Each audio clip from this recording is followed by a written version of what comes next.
bozana Matonge, bozana commune à Kinshasa, bozana Londres, bozana Paris, bozana États-Unis, partout, topesi bino mbote na bino, masolo ya mboka ebandi. Merci pour la confiance bozo pesa biso, to informer bino nanzela ya masolo tozo beta awa ya mboka. Na otangela bino mwa ba titre o esa na actualité na lundi ya lelo. Consultation Lisanga Bonganga insiste sur un dialogue tripartite. Félix Tshisekedi, Joseph Kabila et Martin Fayulu. Dans l'entretemps, président Mokonzi Mboka azo poursuivre la consultation na ye. Il reçoit ce lundi le prix Nobel Dr Denis Mukwege et puis Baninga Baza sur place na palais de la nation. Bazo signalé biso que le président prévoit paix koyambana 14h Jeannette Kabila sœur jumelle il y a Joseph Kabila et puis na délégation il y a Union pour la nation congolaise UNC il y a Vital Kamere. Dans l'entretemps boyebi FCC bima qui retraite nango et na sortie à retraite la résolution au bazwa kikuna par rapport à la consultation par rapport à la consultation d'enge mokonzi ya mboka azosala. FCC et Monique eza prêt ya rokende ba élection anticipée balobi baza prêt à toute éventualité pour la makambo etali élection anticipée. Donc à présent Félix Tshisekedi alobi sikoyo mais à condition que l'élection est à tous les niveaux, c'est-à-dire présidentielle, législative, provinciale, tikuna na FCC est à peu près ouvert pour un dialogue, mais na format, il y a structure et mécanismes mis en place par le cadre de la coalition SCO. Mécanisme nini batiaka pour que masolo na bango et salema. Et puis tozo mona lisusu dossier Minembwe et Kundami alors que na moment où tozo solola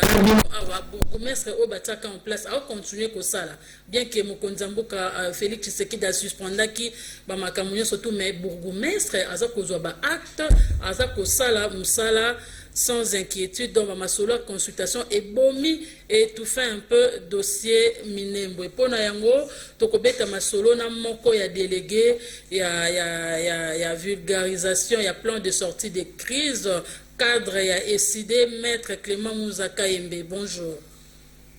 Bonjour, madame Mbote na yo mingi maman. Mbote boni basango kuna bakote na yo. En tout cas, basango zaka ya mabe.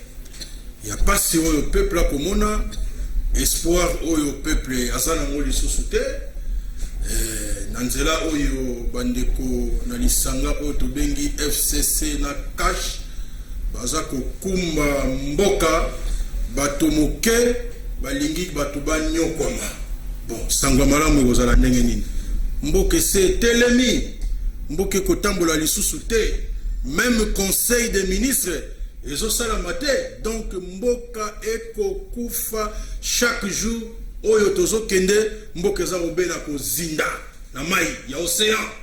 Alors to éviter to ko sala boni mais sauvetage ezali biso toza na boué oyo ezola kisake danger za place boye pe to bongisi oyo koki ko sauver mboka yango wana to benga kana lopoto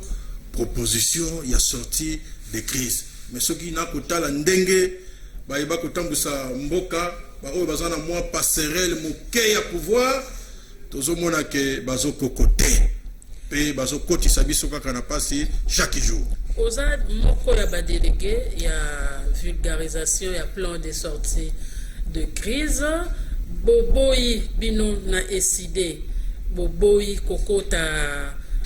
consultation, mais toyebi que au betela biso CTA au confirmant que boya quitté moi Mboka Martin Fayulu azalaki le premier des Congolais à être consulté mais na Brazzaville na lolenge mosusu yo ozamoko ya ba délégué ya vulgarisation ya plan de sortie de crise yebisa biso na Fayulu moi Mboka Martin Fayulu a adressé plan de sortie de crise et pas un nani mama nangai tokende na songi oyo ya kobebisa makambo te. Biso tangu tugoya na ba radio parce que ndenge mute kobeta boye courant ezate na Congo, courant ezate na Kisasa. Pe mission na yo oyo eza lokola parlement ya peuple.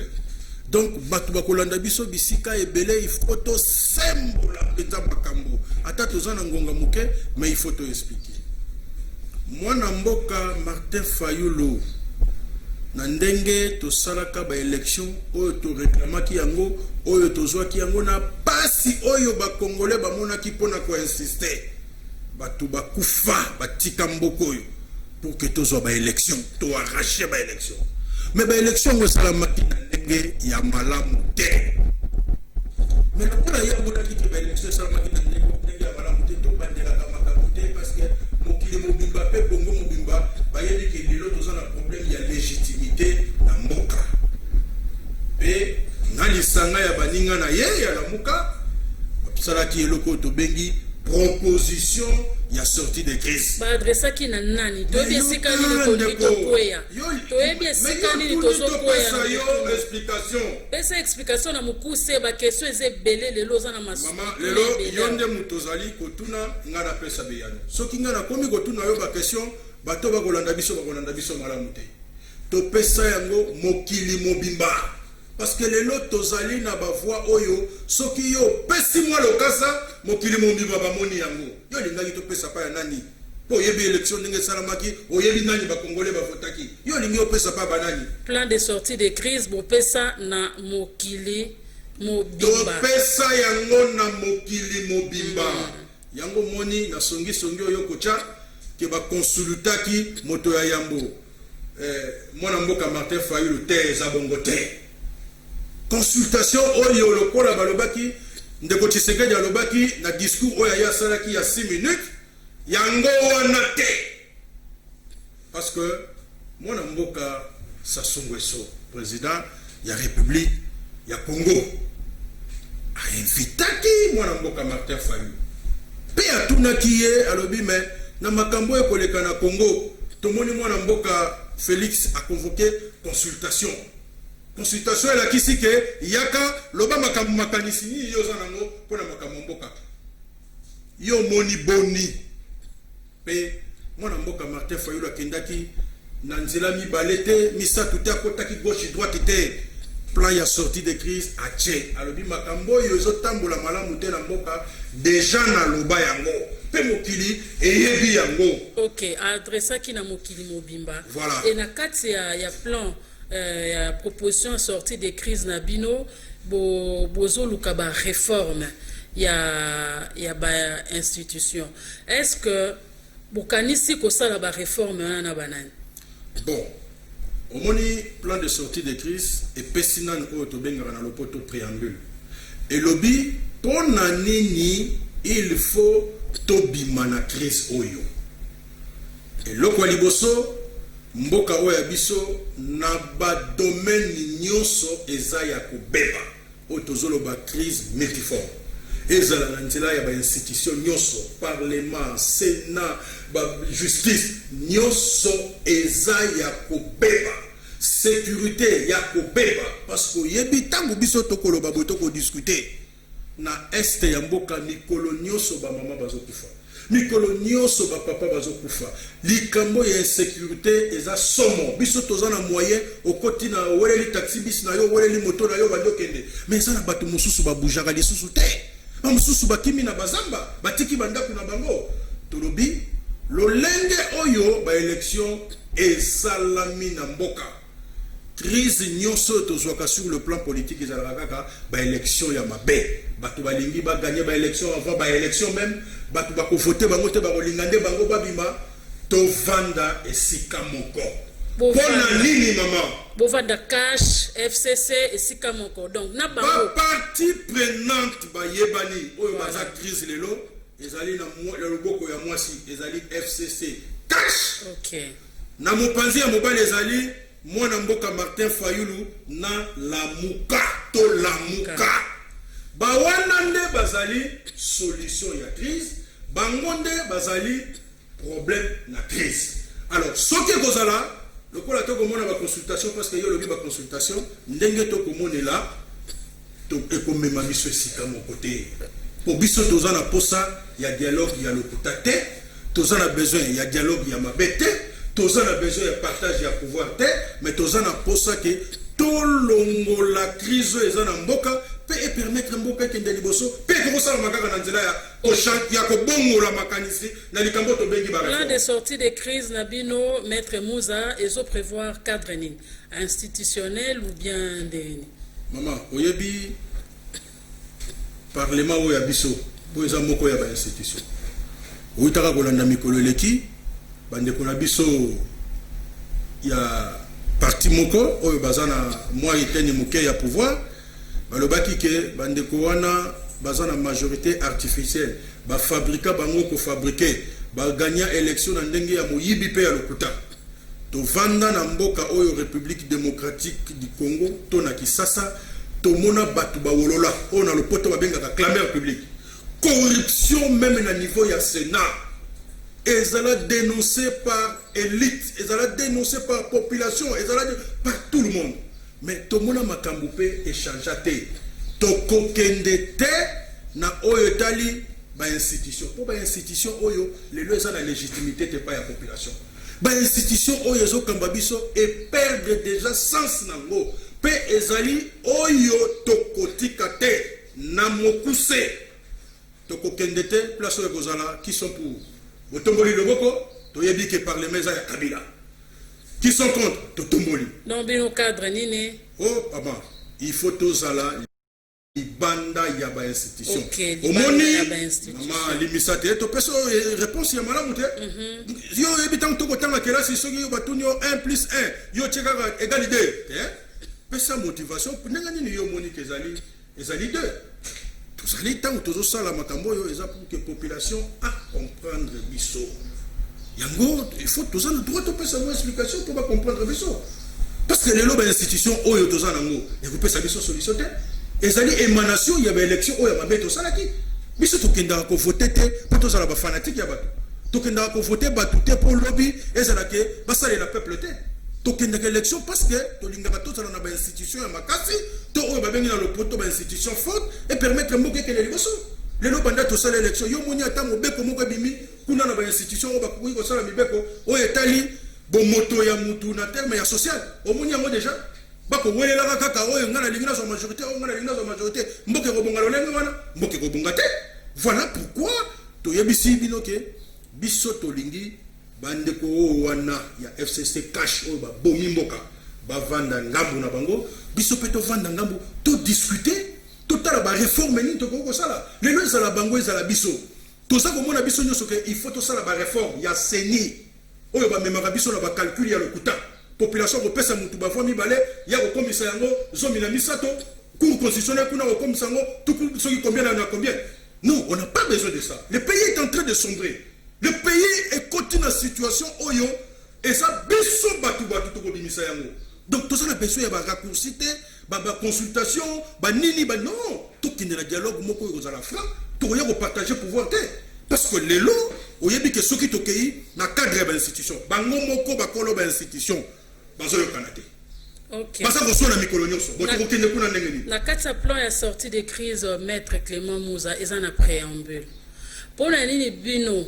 na lamuka bozo considérer consultation lokola préambule te mais tuna nyonso totuna ki poto kitawana pona nini bo pesi chance te na consultation bokende na consultation comme ça bo faire voir moi na mboka ke pona biso tolingi consultation te biso tozo prévoir dialogue bo benga médiateur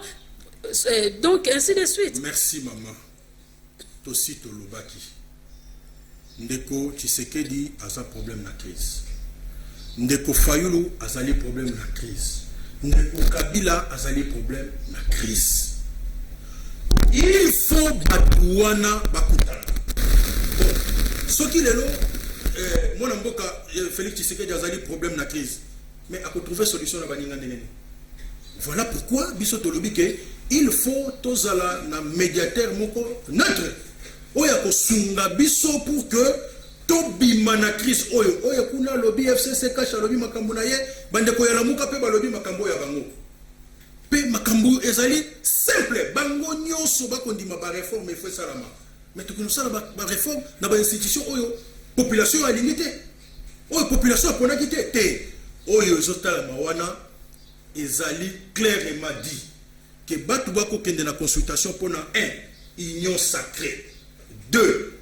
autour de l'action gouvernementale. Bon, action gouvernementale est à FCC cash. Beaucoup bien autour de l'action gouvernementale FCC cash et ça majorité et yebani keza ya Kabila. Et pour ça autour de l'action gouvernementale. Mais et ça ils sont pas ça négisa mo voter avec ça biso que non tokende pas ya mutu o ya zali problème de crise, pe ya zali solution.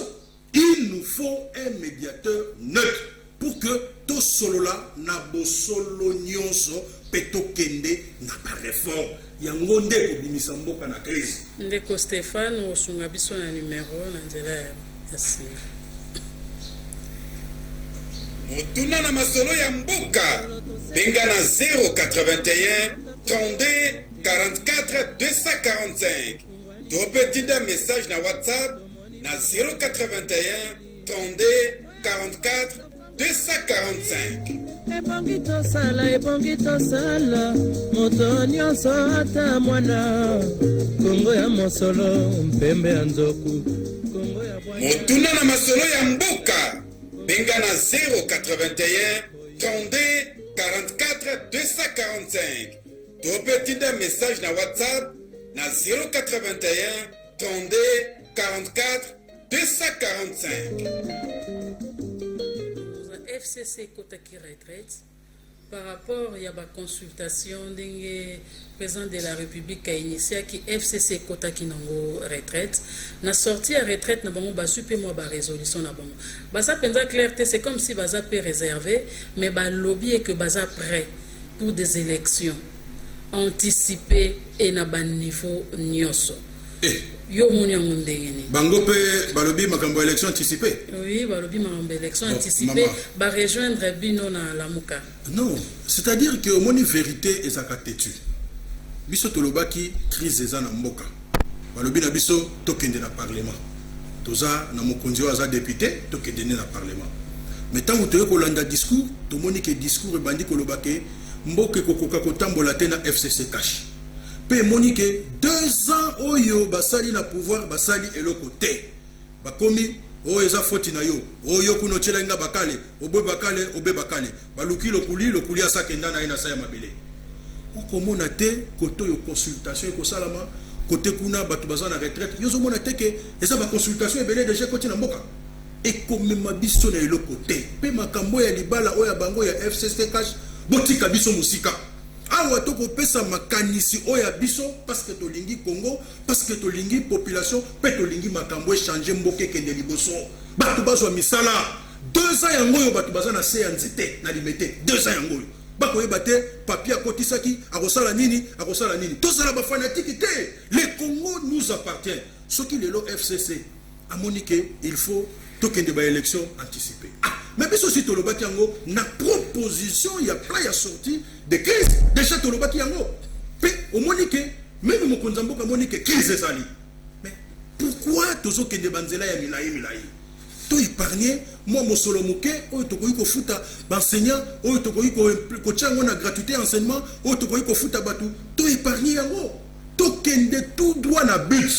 oyo ezali ke bazali problème na Congo bayebani makambo eza makambo ya batu ebele te eza makambo ya ko partager pouvoir te le problème c'est Martin Fayulu mais tous à la humble oyo ya lobby proposition c'est-à-dire que na mayele oyo ya FCC cash bakoki pe ko bakisa mwa mungwa to mwa pilipili bakoki pe ko longola mwa mafuta soki mafuta eliki mais le kola yango eza proposition yango solution oyo ezali pona bana Congo tango zo tambola mokili mobiba biso to sala sondage na cité pona kozwa kaka échantillon ya Kinshasa même tango yo kozwa appel au constater mutu nyoso lobi mais papa maman kizeleki me bandeko yo biso to lingi bokamba mboka mais bosunga biso bovande sika moko bobongisa likambo mais le col ezali Martin Fayulu mutasinyaki bato balingi komikitisa te. Mais on est en volonté à peuple. Le problème c'est Martin Fayulu, mais Martin Fayulu pe aza humble te. Natangeli yo awa bato ba oza consulter lelo. Sœur jumelle ya Joseph Kabila a koza consulter pe lelo. Mais ça on dit que baza parti bango pe baza na baza problème, mais quand même aye aza consulter pe ça pe makanisi. Pourquoi pas bino na lamuka bokoyi ko tinda pe boyo ka pe makanisi bo sangisa bo kende na dialogue ngo. D'abord oyebi ke la muka to ça la déclaration te pour na makambo etali consultation oyebi yango. Donc pour la démocratie et puis on dit mapé ba conséquence ya démocratie. Démocratie ezana ba principe nango. To ko kanga motote. Oya monike akoki kokende apesa pe makanisi na ye. Apesi biso to moni déjà eloko wane ko memana litomba moko te. Pour que le dialogue il faut un préambule et la maître Moussa. Il faut un préambule ça, mais il faut beaucoup pousser. Tokendaka dialogue ya Saint-Sylvestre. Pour basango basungaka biso ezala to ememi biso na élection ezala kité pour tozaka na constitution kitoko. Moi na mboka Kabila boyaka ba élection en 2016. Na ba raison nyoso wa pesaki. Mais Congolais en insistaki, mais le kola tozo ki médiateur moko neutre a sali rapprochement ya ba oyo nyoso makanisi ezala opposition ezali ko penser ezala majorité et sungaki biso to kende na ba élection. Donc lelo sans un médiateur to sala kaka batu ya pamba. Les vrais problèmes ya Congo est connu. Est connu. Il faut tout ça la réforme. D'abord, nanda ko babengi seni. Il faut tout ça la réforme. Nanda ko babengi cour constitutionnelle. Il faut tout ça la réforme na o etali sécurité. Peto ko kende na otolobi ba réforme prioritaire. Mais ce qui est comique boyana notoyeba non mais ce qui FC Sakei. Bazana liberté d'abord bango bazana libala. Oyo nyoso bango bago salo. Mais ngai na komona ngo kuteza distraction. Bakinde toko kota pe libala na bango te. Parce que oyo nyoso bazo distraire population devant les vrais problèmes. Les loba komi ko trouver ba solution et ça dit na nzela ya télévision na nzela ya radio. Est-ce que le problème est que tant que dirigeant vous la solution, Moutaya sali déclaration à TV, toi ya sali déclaration à radio? Non, il faut battre bamona. Mais toute la population bazo mona nini. Oui, ça y est le côté. Alors pourquoi tous ceux qui nous reçoivent chemin ya milaï blaï, tous à la humble. Mais le kola yo lobby que ndeko Martin Fayulu aza humble te, ceux qui ngayi na lobby que asa na ye humble, okoki ko lobaka no te yo za pe fanatique. Maintenant so makanisi oya yo parce que yo za congolais na pena ko kende ko komisa yango na yebisa ye kende ko journaliste mo ko lobi na ke yo za humble te et comme ça réponse oya ko pesa na ko memango pe pa na yo po biso to lingi fanatique to za ba fanatique te to lingi fanatisme te to lingi to za ba fanatique ya mboka Congo pour que Congo est décollé beaucoup yo ba tsulu ba tangu nyoso etonda na kita et ça la boy bana ba ko tanga classe na géographie premier producteur ya diamant premier producteur ya cobalt premier producteur ya coltan to mona kate batu ba ko sala ba futa mokate batu ba soluka musala ba sokate classe ya malonga ezake hôpital mais finalement il n'y a rien toujours s'entêter pourquoi le fanatisme soyons les fanatiques de la République voilà pourquoi toujours se tenir 44 245 ebongi tosala moto nyonso ata mwana kongo ya mosolo mpembe ya nzoku motuna na masolo ya mboka benga na 081 32 44 245 topetinda message na WhatsApp na 081 32 44 245. Martin Fayulu occupé ko délégué lokola yaza munene mingi ninga délégué bino bo vulgariser plan de sortie de crise akokipe ko zwaka yo a délégué yo oyebi bien maman boni toyamba motuna honorable bonsoir c'est moi monsieur Christian depuis Lemba super na lobby maman batika kotia mituna biso na divagation maman butu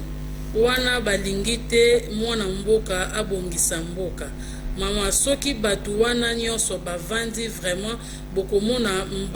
mbala ndenge ekokende mboka ndenge ekokende mama mais na sala esengo omoni sondage ya population tovanda oyo kuna ezali yaka pesa makanisi na yo sima mutu akozwa décision na ye oyo yalingi mais oyo ezali tofanda okomona première phrase il y a plan ya sortie de crise na ba proposition nyonso 4 oyo bapesa ebandi à l'issue toloba na lingala soki tokutani todiscute tokokende na ba réforme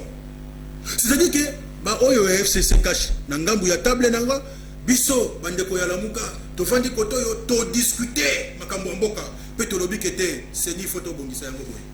toko se mettre d'accord discussion bozala cour constitutionnelle toko bongisa yango boye ba oyo bazali kopesa bato ata 800 voix bango ba commission 10 000 to bongisa yango boye mboki bobonga te yoka mama ndenga leli soki bavandi bango nyonso soki bavandi bango nyonso lokola ndeko Fayulu azali problème lokola ndeko Kabila azali problème lokola ndeko Tshisekedi azali problème mama kobenga ke papa Sango yaka papa Passer yaka ndeko Sassou Nguesso yaka ndeko ya Union Africaine yaka ndeko ya Nations Unies yaka sunga biso eza mabe wapi atana libala bapare musala na bango zalaka nini bandeko mususu ya quartier musala na bango nini bakolo basage bazaka musala na bango nini te oyo na ndenge kosama ekobongo te po eza likambo ya FCC cash pe bakobenga bato mususu bango bafandi contre mire bakobunda bakobenga bato mususu boya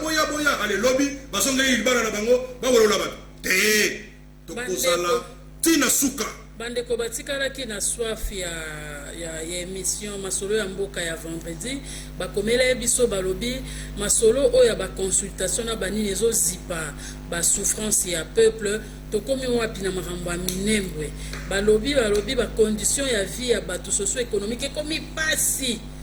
nyonso tu miso nyonso tu etali kaka consultation etali kaka dialogue mais bango situation na bango eza vraiment mobulu bourgmestre azo continuer na ye kovake na baoccupation na ye bourgmestre minembwe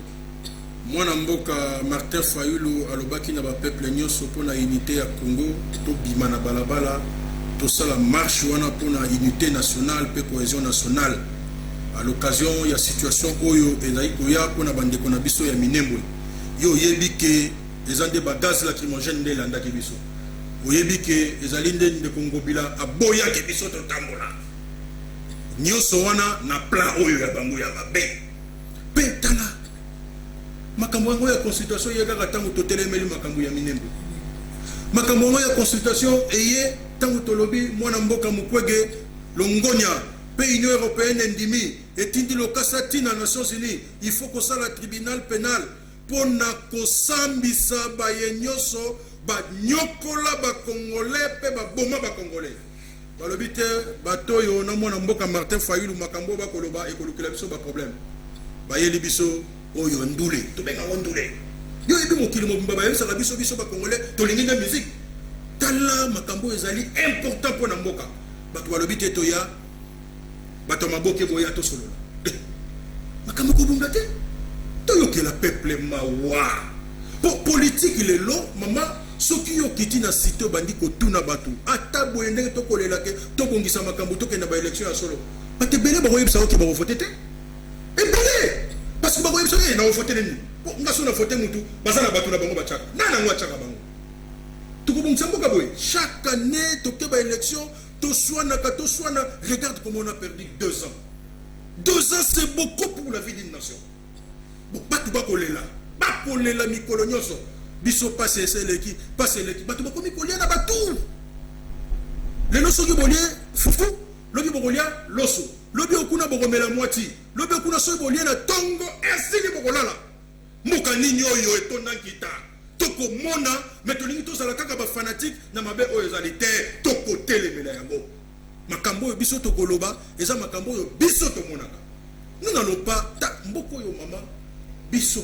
baito komonaka pasi nde tokobongisa yango mpe na mokili mobimba bato babongisaka mboka ezali biso baoyo bana baza na possibilité ya kokende kotanga na poto te bana baza na possibilité ya kozwa hôpital te biso toza na moyen ya kokende na hôpital te toza na moyen ya kozwa mosala te mais bato bazosisa université mama yo kondima mwana yo asisi na IEC okotima kelemba akomako afungola kabini ya telefone mwana awuti université pase modèle nino monokoli nino bazosala biso.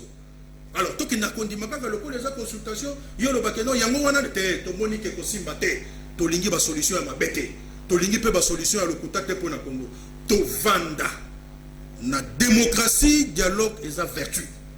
kosolola eza vertu na lobi consultation te kosolola ezali eloko ya motuya yango ndeko memake eyebisa biso ke ndeko Fayulu yosalaki mabe ndeko Kabila yosalaki mabe ndeko Tshisekedi yosalaki mabe Fayulu yosalaki malamu ndeko Tshisekedi yosalaki malamu ndeko Kabila yosalaki malamu pe to ko réconcilier ma position to démarrer Congo. Qu'est-ce que nous allons léguer à nos enfants? Motuna na masolo ya mboka benga na 081 32 44 245 to petit message na WhatsApp na 081 32 44 245. ebongi tosala moto nyonso ata mwana Kongo ya mosolo mpembe ya nzoku Kongo ya motuna na masolo ya mboka benga na 081 32 44 245 to petit message na WhatsApp na 081 32 44 245. Ndeko bengi biso wapi kombo na yo nani? Nani na bengi na matete kombo na Ogia. Oui, papa Ogi. Bon na lobi de kona biso za na plateau en tout cas za na ba compétition na ba na mo me na ko. Yo zo da ufa na ko solo les affaires. Ben ko ko ka ta ba lobi na biso. Donc ni na no bo kayi o pesi na kamisi na bino. Yenda wewe anda bandeko walobi boye date na kosa mona kusala ino kana kosa data wote solo wewe za kana ndengeni ara sasa kana kaje ba solo akuna kapita kapa mo wese de sema mo kwa ndepo na wamo kuendelea zote hizo anga ni sema kitu. Merci ndeko bengi biso na matete. Merci. On ne pas na yo maître Moussa Kayembe. Maman toza petolobi oyo azali problème na crise toza na besoin ya médiateur soki toza na besoin tosala dialogue oyo kuna eza dialogue te eza consultation pe consultation wana lolenge kosalama tolobi motu nyonso aza libre akoki na ye kokende mais biso na makanisi oyo ya biso ya ngai namoni ke ezala lotomba moko te parce que même dialogue oyo biso tolingi tolobi te ke biso nde tosalisa tolobi bandeko basunga biso les bonnes volontés ba évêque ba pasteur la communauté internationale esunga biso poto bima na crise mais oyo ezali action gouvernementale to ke nosala nini yebani déjà motif na Oui, allô? Allô ndeko bengi biso wapi kombo na onani? La bengi na pompa, je fais rappel. Merci, maman journaliste. Oui, La petite scène de Bombote. honorable À Moussa. Papoado, les allés malades. Soki, total malade, bon, cannabis, les allés na problème, il y a molimo. Yo, ton déconabiso, à la même, de quoi tu connais dans la FICA. Avant là, il y a le yango président Sengi, il y a l'autre Sengati. Oh, yango te. Et le président wana pour la boka na biso,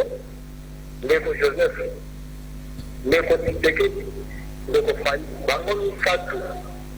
bandeko wana nde bafanda, bango makambo na bozambe mpe na bolingo ya Nzambe, po basunga peuple congolais. Sans cela, eloko moko ekotambola te. Donc, on a même après la consultation, changement de beaucoup de quoi à deux le cas essentiel, Mazali Motango Pende, l'essentiel les amis de Yabolia Solo et de Bambou, Malam Yamboka.